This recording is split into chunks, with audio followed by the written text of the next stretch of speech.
So that song that you were just hearing is a medieval European Christian song. And those are basically the words in English. You saw that. This is actually a hymn that's still sung in many Christian churches. And that's basically the title you would see. Martin Luther made sure this hymn got into what we would call Lutheran hymnals later, and other groups also have it. Obviously, it started as a in the Catholic Church in the Middle Ages, and it was sung as an antiphon or part of the liturgy for centuries.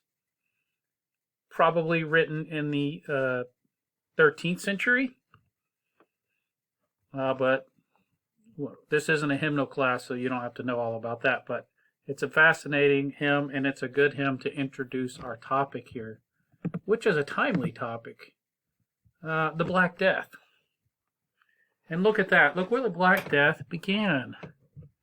There's a lot we could talk about here. We're limited in our time. But I do want to point out, I mostly will be talking about this area, because that's what I know the most about. But I do want to point out that most scholars believe the Black Death, or really what is the bubonic plague, and we'll talk a little bit about the debates about that, I think, emerged here, or the event of the Black Death that shaped Europe and the Mediterranean world, so it wasn't just Europe, obviously, started in China in the 1330s. And I know that map, it's not quite good enough to see, but it gives you dates there. I'll have a better map for some other areas, but the main thing I want you to see on this map that's important by the 14th century is the expansion of trade across Eurasia and into North Africa there too, and to, you can see, we'll say mostly North Africa, but there's a little bit in Eastern Africa there too, okay? That's the part I want you to see. That was made possible, or at least expanded, by the Mongol conquest. We're not going to talk a lot about the Mongols, but this whole area, you can see the Khanate of the Golden Horde. The Mongols conquered this huge area, including China. They conquered into the Middle East here. And the routes of the bubonic plague follow very much what had been the Mongol conquest of the previous century. And as you can see, the trade routes. Okay, this Silk Road here, this trade route across Asia and from Europe into Asia, is very significant. Okay, so that's a very significant idea. So that map, I just want you to see how significant it is. And what's amazing about this is how much modern pandemics follow similar trade routes. Obviously with airplanes and so forth, it's a little bit different, but that it is amazing the similarities there. This one is a lot worse than our modern pandemic. At least I think that's the case. The modern pandemic might not be finished yet, but I think it'll be a lot worse actually, and you'll see why I'm saying that in a second. The Black Death obviously was much worse than anything we've seen in a long time or are experiencing currently. So let's talk a little bit about the Black Death. Before we get into when the Black Death happened, there were some events that led up to the Black Death, particularly in Europe and the Mediterranean world, that made it worse than it would have been. And one of those events was would it be meteorological? We'll say environmental. That's a better word, isn't it? Environmental event that started probably around 1300. And that's the beginning of what scholars call the Little Ice Age. Little Ice Age was basically a trend of cooling that affected weather conditions, mostly in the northern hemisphere. So that would have affected Europe worse than other places, but also the northern hemisphere of other places. We just know more about its effects, the results of it in Europe than other places. And previous to this, starting about 1000, there had actually been a warm period, probably going back before 1000, maybe to the 9th century. There had been a general warming period. And I've talked about that, or we'll talk about it in some other videos, okay? So the general warming period increased agricultural production from about, let's say, 950, 900, 1000, through about 1250. And there was general growth of population everywhere. We do know that. Whether it was China, we know there's great growth of population there during this period. And Europe, the Middle East, we're pretty sure there was big population growth in all those places. Okay? Most likely in parts in North Africa too. So we do know that. That's an important thing to remember. So these were effects that were happening. The problem, though, when the Little Ice Age started, is it made food production more difficult for people in Europe. Okay, that's what I want you to get. And there were cycles of bad harvest during this period. Okay, these time periods here that I'm mentioning there, particularly in Northern Europe. There was a lot of animal disease that happened, we know about, so a lot of animals died. And even before we have this event that we call the Black Death, that was actually a name given to it later, interestingly enough, that we call the Black Death. It's possible 5 to 10% of Europe's population had died. We're speaking in general large numbers, but I'm saying like it's possible that it already happened. So the point is, when what we know as the bubonic plague did arrive from Asia, and this is thought to be that point, you already had in much of Western Europe that we know about a society that was diminished already and malnourished in many cases. And so when this bubonic plague shows up and ends up and starts going through the society, that's definitely one of the factors that made it worse, or at least that's what most scholars think. So it enters Europe through this shipping, and I'll have a map that shows you all this.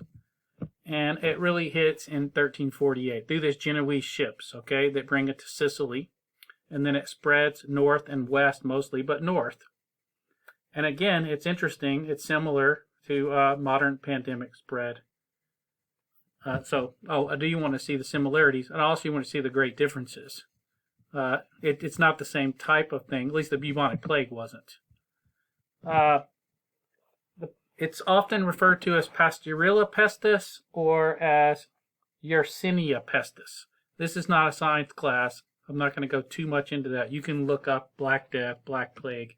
And it was actually a bacterium or bacillus. Okay? So it's not a virus, but it's a bacterium or bacillus. And that was actually discovered in the 19th century and studied in the 19th and 20th century in China. So the idea is that these fleas live on mammals, right? Mostly in this case on rats. And the bacilla, the bacterium is in the fleas, right? And they live on these warm-blooded animals. When the rodents die, the fleas look for a new host, and so they jumped onto people, and they bit the people, and the bacterium got in the blood of people. All right, and that's what leads us to the bubonic plague. So that's the idea, that that's the bacterium that's causing this sickness, and it was really bad. So, however, there has been debate about this even in very, very current times. There were some scholars who actually came along, I'm guessing about maybe 15, possibly 20, 25 years ago, who came along and said, the bubonic thing is completely overblown. Yeah, a lot of people died, but it actually, some of them said it wasn't bubonic at all. And it was probably just flu and pneumonia and other really bad respiratory diseases. But more recent scholarship has demonstrated in bodies that were in London cemeteries from the 1340s, 1348, 1350, that they had that pestis in them. And I think most people come to the conclusion that yes, the bubonic part, the bacteria caused a lot of this, but it wasn't only that. Okay? So the buboes and there's other evidence that tells us the people's bodies did swell up, okay? And they got these big whelps on their body. If you were a lighter skinned person, like most Europeans were, they would the skin would turn dark, and there would be pus and blood. Your lungs would fill up with fluid, and it would kill you. And while there was some people survived, obviously everybody didn't die, there was a very high fatality rate. In some places in Europe and the Mediterranean world that we know about, so not just in Europe, but also in the Mediterranean world, including North Africa and the Muslim Middle East world at the time, there were 40 to 50% death rates. Okay, so we're talking about very high. The pneumonic part, I think the pneumonic is a better way to say that, the pneumonia, right, that has to do with the lungs. So a lot of scholars, and this is, I think this is probably accurate, as far as everything that I've read about it, is the pneumonia part went along with it. So they came simultaneously. And so it was a double whammy. So you had these respiratory diseases that also attacked people simultaneously.